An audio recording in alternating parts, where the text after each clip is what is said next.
Hello, everybody. Welcome to Reserve Seating. We are in week 3 of our recap of September 1994 movies, which I dubbed the best September ever.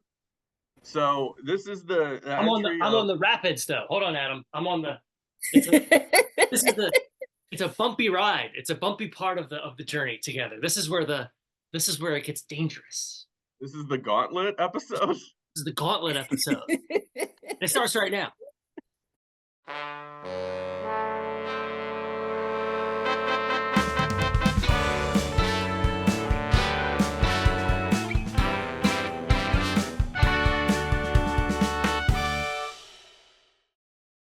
So we're joined by Rosalie Lewis. Hi, Rosalie. Rosalie, Hi. how are we doing? Good. So I'm excited. was this either of your first time seeing The River Wild? Me. It was my first time. Oh, really? Yep. Okay. Because I always thought that this was like a sneaky, great genre piece. Sure. And now it's just sort of like one of these things is not like the other when you compare it to Quiz Show, Ed Wood, and Okay, and good. I'm glad Shawshank we're all on the Redemption. same page. Or well, actually, Rosalie, Adam and I are on the same page. I don't know if Rosalie's on the Okay. Well, I mean, I haven't seen Ed Wood and Quiz Show in a while, Okay. so I Yeah. can't do the direct comparison you all are doing, but I think this one is super enjoyable as a genre movie, but I'm probably agreeing with you that it's perhaps not in like Ed Wood territory. Not to jump too far ahead, but I was watching this and thinking, what a charming programmer that we used to make and we don't Very, really make anymore. and That how was my much takeaway. effort they just put into it, like Yeah. because it's like Yeah. you have to go shoot this river photography, which I can't imagine, like the court, like getting the boat to move in the right direction when you want it to for it's like if you're setting marks. I don't know if you set marks on water and Right. stuff like that. Like just like it's yeah, navigating that whole thing is impressive. I think it's It is. exciting when it comes to those sequences. It was just very cool as you're saying that, like, you could say that used to be a premise of a movie could be like, what if Meryl Streep and Kevin Bacon but on a raft? And it's just like, go. What if Deliverance were PG-13? That's the other Yeah, thing I was thinking. We were totally.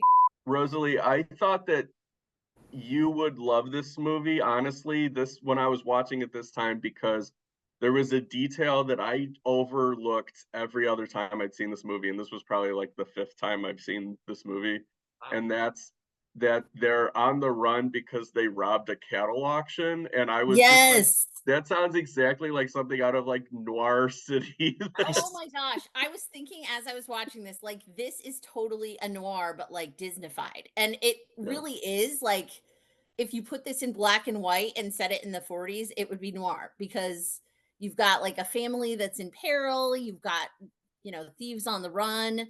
You've got a very charming guy who turns out to be a baddie. Mm. Even the fact that there's a dog involved, like that could totally happen in film noir because there's cats involved in like the postman always rings twice and all kinds of other things. So animal involvement is not unprecedented. I would put this in. So the Criterion Channel recently did a category called vacation noir, and Mhm. this would fit perfectly in that. Are you two fans of Curtis Hanson movies? I want to see more Curtis Hanson, but like when I'm looking at his filmography, the ones I have seen, I've really liked. right. Like Yeah. I love The Hand That Rocks the Cradle. That movie is so much fun. I absolutely love LA Confidential. No surprise there because it's Mhm. very noirish. 8 Mile was probably the first one I saw just because of the way that Oh I, yeah, you did do Eight grew Mile. up. Yeah. And 8 Mile is freaking awesome. Yeah. He also did a movie called The Bedroom Window. I think it was in the 80s, and that one's also kind of a neo-noir. 87. So I'm realizing that he's not, I wouldn't say one of my guys, but I like the tone of his movies and the fact that like he's really good at setting up sort of suspenseful drama pictures. And I think this is a really good one to slot in there for suspenseful drama. I'd say he falls somewhere like I'd rank like above Journeyman, but not quite like Auteur. Whatever that like Mhm. liminal space is between like really solid Journeyman craftsman Yeah. and Yeah. Auteur. Like you're never like that's a Curtis Hanson movie, like unequivocally. But he like is a capable technician and can like put the camera in the right place and convey a story pretty well. Yeah, I think Yeah. he's really got his hand on the pulse of like the mainstream audience and what Yes. an audience wants, right? He's not trying to be artsy fartsy or he's not trying to be edgy. He's just, this is what audiences like. And I think he does it really, really well. Yeah, and he always like elicits strong performances and interesting performances out of the Yeah. leads. Like we'll get back to River Wild in a second, but like I was thinking of like Bad Influence and like how good he is at sort of tweaking Rob Lowe's screen persona Mm. uh at the time, especially where and just kind of pitting that against James Spader and things like that. So I would really recommend that movie if you haven't seen it. I haven't, and I need to. I actually looked for it this morning, and it was on the Roku channel, so I'm gonna have to give it a watch. Nice, nice. And then yeah, I think I should have looked this up beforehand, so I apologize to everybody who are research heads. I think Meryl Streep got nominated for Best Actress for this movie, Oh, which This interesting. would be a surprise because she gets nominated for walking out of her front door. yeah, this was nominated for a Golden Globe Oh, okay, and not a Best Okay. SAG Actress. Award. Okay, And Bacon got a Globe Award, Globe nom as well. I'm Bacon surprised. That Also, makes sense. speaking of the idea of like crafting performances and also Rosalie to your point about noir, I think Kevin Bacon knows exactly what he's doing in this movie where yeah, Yeah. he's playing a very specific almost noirish archetype in this. Yeah. And I think like if you look at something like this, which with all Yeah. due respect to the movie, not the strongest script, not the most, you look at something like LA Confidential and you say to yourself, okay, well, this is what Curtis Hanson can do with a great script versus Hmm. the River Wild, where you're like, oh, he can do something interesting with like big archetypes. Big, oh, it's on the river. Let's see what we can do with the river. Hmm. Bacon's in there doing something, and I imagine within his wheelhouse, but also very much at Curtis Hanson's direction, like play a noir villain, like play a villain. Yeah. Yeah. I felt like he probably told him, like, be Sterling Hayden. Like, Right. Sterling Hayden is a yeah. really good example of somebody who sometimes played good guys, sometimes played bad guys, but he always had like a little bit of smarminess and like he's charming, but you're not sure what his motives are. And I feel like Kevin Bacon nails that. Totally. Well, also, one of the cool things about the movie is, especially in the first act, it you feel like Meryl Streep and Kevin Bacon make more sense as the couple. Oh my goodness, 100%. I was like, get Yeah. together, even though Yeah, I had read the synopsis and I was like, oh, he's probably one of the bad guys, but I still wanted them to get together at the beginning for sure. And he was so good with the kid at the beginning too. Like, I love that they bonded over their love of like alternative music, like the fact that the kid is wearing a ministry hat and like he's hmm, jealous that, he's got a Lollapalooza hat on and he saw Jane's Addiction, which is so funny because as we're recording this, Jane's Addiction just had reunited and like got in a huge fight on stage, and now they've canceled their next shows. So fun yeah. timing. But anyway. I think this is one of those movies where this is sort of like a theory that I have that I'm sort of creating on the fly, so forgive me. Hmm.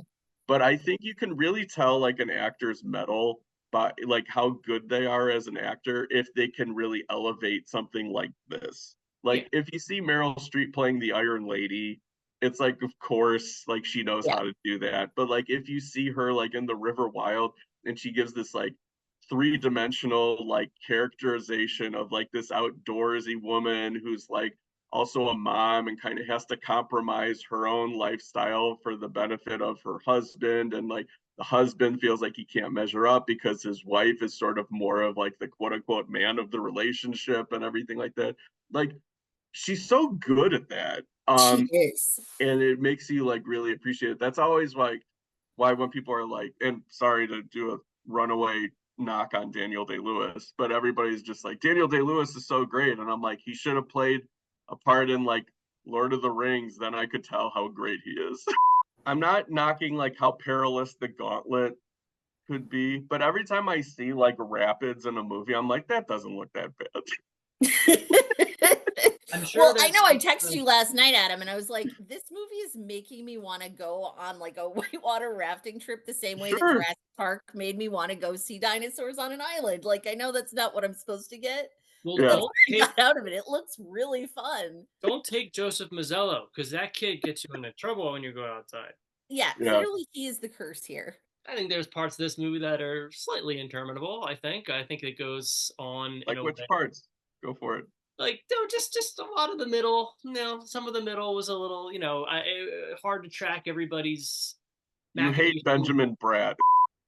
because of his association with Jurassic Park, I was always, as a kid, like card carrying member of the Joseph Mazzello fan club. I stuck with him through Star Kid. I was there, man. When he was back in like Social Network, I was happy to see him, and I was like, "You look like Matthew Modine now. Interesting." Draw But the he line annoyed somewhere. the shit out of me this time in the River Wild. Oh yeah, I was mad at him. I was like, he's more of a Jurassic turd in this movie, but Hey, I really liked the dog. I have to give shout outs to It's a Maggie. good I movie, thought, dog. and yes, I did go to doesthedogdie.com as soon as I saw there was a dog in the movie, but that's just because I can't cope if the dog dies. Yeah. So yeah, she was great. I loved seeing the dog acting, and I'm always like, I wonder how they got the dog to do this, that, and the other thing. And I mean, this is no bingo, but I still thought it was a good dog performance. And I'm going to disagree, Rob, with you on the fact that it feels like a little long in the middle. I kind of could have watched this forever. Maybe it was just the nice. mood I was in, but That's I was great. like, this is a fun hangout movie. I would definitely just hang out with him going down the river. There doesn't even have to be any stakes. Like I just am having a good time with these But that's fine. people. Next time you go, I'll stay at home and I'll do There you go. whatever Strathairn was doing, the work that he left behind, his architecture work, or Yeah. whatever You Baxter can do the drawing of the he's doing. architectural stuff. Yeah, yeah. I'll Exactly. do all his cuck work and you could go with Meryl. What did you all think of? Are you David Strathairn fans, and what did you think of his character in this movie? I appreciate that David Strathairn will always try something different.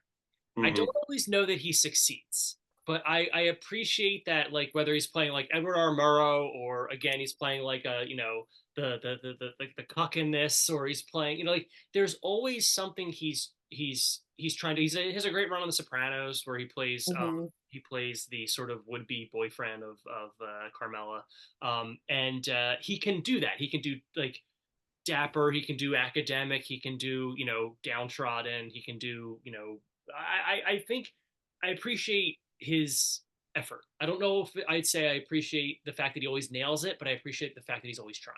I like him overall. I don't know that I have strong feelings about him, but for me, like I always have a little bit of affection for him just because of Sneakers. I love him in Sneakers. So that's my like key to all the David Strathairns is like Sneakers. That's my entry point. He always seems to me like an actor who's kind of like the wheels are turning. How can I make this better? Because I worked with Mhm. John Sayles for so many years. Like Mm. it's like I always feel like he improves upon his character, his script, and stuff like that. Like one thing I thought was interesting was I didn't remember his arc the way that it actually happened in the movie, where he sort of, he's standing up for himself and his family like really kind of early on. And I always thought it was just basically like he was river cuck forever, and then he had to grow his river balls, and then he finally got them at the end. I thought that that was really well handled because you don't often see movies where, a couple that's been married for a long time still has that spark, especially because they don't have the spark in the beginning. So Yeah. I thought the way it handled it was much more, nuanced and believable than even in a movie I love, Liar Liar, like the way that those two kind of get their spark back was less, believable than this. So, I want to Um, call out the score for River Wild. I thought Jerry Goldsmith's score was absolutely gorgeous, and I yeah. know it's based on like an existing song or whatever, but I just thought it played so beautifully and it added so much to the movie. And in certain movies, the score can like make or break or can like overwhelm it. I thought this was like a great combination of the beautiful scenery with the mountains and the river and all that, plus the majestic music. I really liked the score a lot. I want to ask if the daughter is going to feel left out because she didn't share in this family trauma. Like, are they just going to be like, you don't understand? Yeah, Are they going to, seriously. like, there's going to be an argument later in her life where they're just like, you don't understand. She's like, why are you so favorable to Rourke instead of me? And it's just like, we've been through it together. And What yeah, if what if she and the grandparents had like a worse adventure, like at the same time, like Streep and Strathairn and Mazzello come back and they're like the house is empty. Like, wait, what's going on? And there's like they're running back. It's like a polar bear chasing them or something, and they're just like, they walk through the door and it's like Mickey Rourke and William Forsythe are there. It's like you had it easy with Bacon and yeah, seriously. Riley. Oh, you hung out with Kevin Bacon for an afternoon? Oh, Yeah. and then they have to resurrect Kevin Bacon from the dead to help protect them from Mickey Rourke and William Forsythe, and he kind of becomes Beetlejuice, where it's like sort of a villain, sort of a hero. You do it. I'm in. I'd watch that movie. All right, well, thank you both. We will be back next week wrapping up this series, and we will talk about the Shawshank Redemption. So until next time. I hope Jane's addiction gets back together.